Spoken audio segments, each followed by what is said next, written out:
Fala Tricolada, tranquilinho com vocês, mais um vídeo aqui no canal, sejam muito bem-vindos ao canal Tricolada, o canal da família Tricolor com vídeos diários, falando sempre do nosso querido e amado Fluminense. Eu sou Alexandre Antônio, vale muito a pena a sua inscrição, porque aqui a gente sempre fala do Fluminense, o canal é focado no time das três cores que traduzem tradição. Então vamos para a notícia.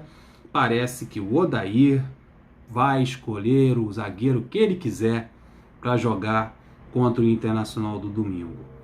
O Digão e o Matheus Ferraz estão treinando com os jogadores e estão disponíveis para a partida contra o Internacional. Todo mundo sabe que a dupla era formada por Matheus Ferraz e Nino até a contusão do Matheus Ferraz. Aí, também somado à contusão do Digão, Lucas Claro ganhou a oportunidade e não comprometeu, fez boas partidas e, na minha humilde opinião, deve permanecer ao lado do zagueiro Nino. Mas a gente não sabe o que passa na cabeça do nosso treinador. É bem provável que ele faça diferente e traga o Matheus Ferraz de novo para a equipe titular. Matheus Ferraz, que está com renovação de contrato, está com moral com o presidente e principalmente com o treinador, deve voltar à equipe titular e o Lucas Claro voltar para a posição de reserva. Eu gostei muito da atuação do Lucas Claro e eu gostaria que ele permanecesse na equipe titular.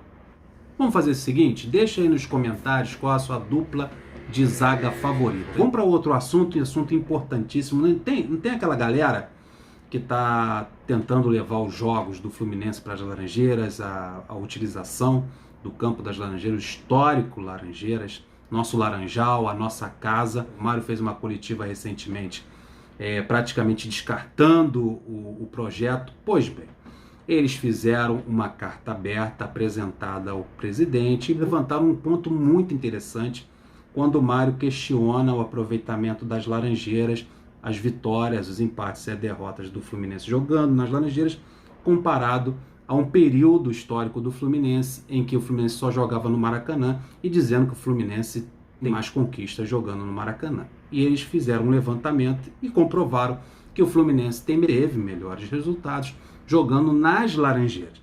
Vou ler aqui um trecho da carta para a gente poder entender a ambientação dessa discussão. Então vamos à carta, vamos ler o trecho aqui. Neste sentido, cabe fazer um reparo à comparação entre o período de 1970 a 1985. É o período histórico em que o Mário questionou que o Fluminense jogava no Maracanã e ganhou títulos jogando no estádio do Maracanã sem jogar nas Laranjeiras. Ele usou este momento histórico para poder basear o seu posicionamento favorável ao Maracanã em detrimento às Laranjeiras. Daí continua na carta.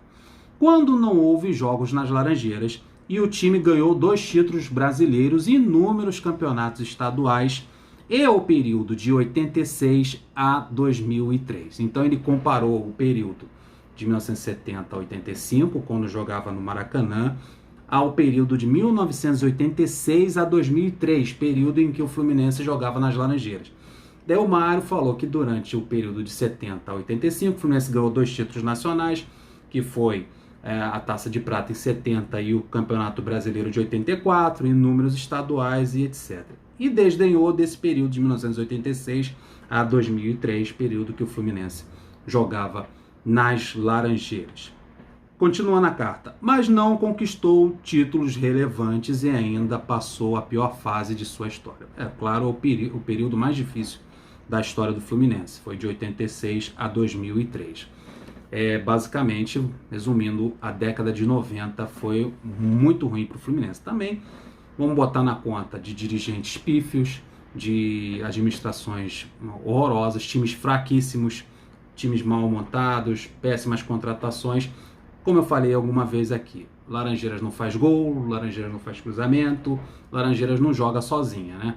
Tem que ter um bom time para botar dentro de campo. Não tem como comparar os times montados na década de 70, Taça de Prata, Máquina Tricolor, o time do tricampeonato estadual e brasileiro, comparar com a década de 90 de Rony, Magno Alves. Então, já por aí não dá para comparar. Esse timaço de 70 e de 84, se estivesse jogando nas Laranjeiras, ia conquistar os títulos que conquistou, não é porque jogou no Maracanã. Essa é a minha opinião. Daí continua a carta. Apenas para fazer justiça, mesmo na pior fase da história, que é a década de 90, os resultados dos jogos do Fluminense nas Laranjeiras foram superiores ao do Maracanã, na melhor fase de sua história, em comparação aos anos 70, 80 até 85. É um equívoco colocar a responsabilidade dos maus resultados obtidos por jogarmos em Laranjeiras. O óbvio é reconhecer as péssimas gestões do clube ao longo deste período. Fato, é isso aí. A culpa não é de estar jogando nas Laranjeiras ou ter jogado no Maracanã, não tem nada a ver com o estádio. Em si, como ele conclui a carta dizendo. Daí ele faz uma planilha mostrando os resultados do períodos aqui. O período de 70 a 1985, o Fluminense teve um aproveitamento no Maracanã de 59%, apesar dos títulos nacionais, títulos estaduais. Então, de 1986 a 2003, o rendimento do Fluminense no Maracanã é de 55%. É até menor. Aí, nas Laranjeiras, deste mesmo período, de 1986 a 2003, o Fluminense aumenta o seu aproveitamento para 69%.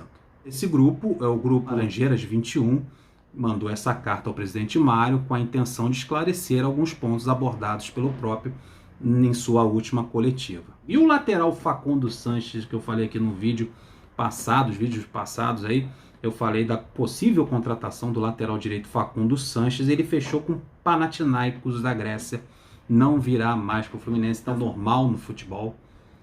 O seu empresário vai oferecendo o jogador para vários clubes, aquele que fizer uma proposta mais interessante acaba levando. Então foi isso que aconteceu. Realmente ele foi oferecido ao Fluminense, agradou o scout do Fluminense, mas o Panathinaikos chegou na frente, deve ter feito uma boa proposta e o rapaz preferiu ir para a Grécia.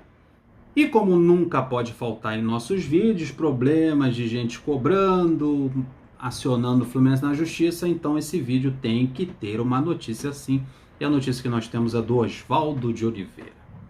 Ele não está cobrando atrasos salariais, mas ele foi demitido nesta gestão, na gestão Mário Bittencourt. Então o site Sport News Mundo afirma que Oswaldo de Oliveira cobra R$1.876.000 do Fluminense. No caso, ocorre na 42ª Vara do Trabalho e o Oswaldo cobra danos morais. Essa é a novidade em demissão de treinador, é a primeira vez que eu vejo isso. O Oswaldo está cobrando do Fluminense danos morais, dispensa imotiva, é uma dispensa, o cara foi mandado embora sem motivos, rescisão de contrato, dentre outros. Tem outros motivos aí, na matéria não diz, o site Sport News Mundo não diz se tinha atrasados com o Oswaldo de Oliveira, se o Mário, a diretoria atual, devia alguma coisa, um salário, CLT, férias, essas coisas assim. Mas pelo visto, não. Então são isso mesmo. Então ele está pedindo R$1.876.000 do Fluminense na justiça, lá na 42ª Vara de Trabalho. Isso aí no Fluminense já se tornou normal, é só a gente vir aqui dar notícia e o Fluminense vai com o seu grupo de advogados, está fazendo um belíssimo trabalho, brigar lá na justiça para fazer acordo com o ex-treinador ou o ex-jogador que saiu aí bronqueado com o nosso Fluminense. Por hoje é só. O próximo vídeo, vocês sabem muito bem que é um pré-jogo sobre Fluminense e Internacional no Maracanã, e se Deus quiser o Fluminense trate de vencer esse jogo para a gente poder fazer uma live no domingo à noite, né, às 22 horas. Um beijão no coração de vocês, até o próximo vídeo. Fui!